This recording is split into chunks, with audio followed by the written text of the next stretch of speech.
ఇలాగా వివిధ రకాలైనటువంటి పేర్లతోని అమ్మవారిగాను ఇలా పూజిస్తూ ఉంటున్నాం.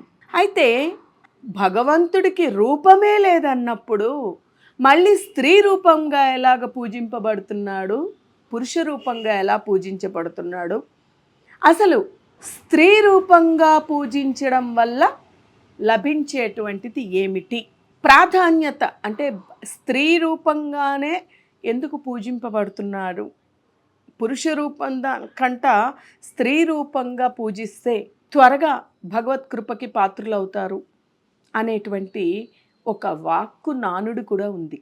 ఇది ఎందుకు అనేటువంటి విషయాల్ని మనం ఈరోజు తెలుసుకుందాం.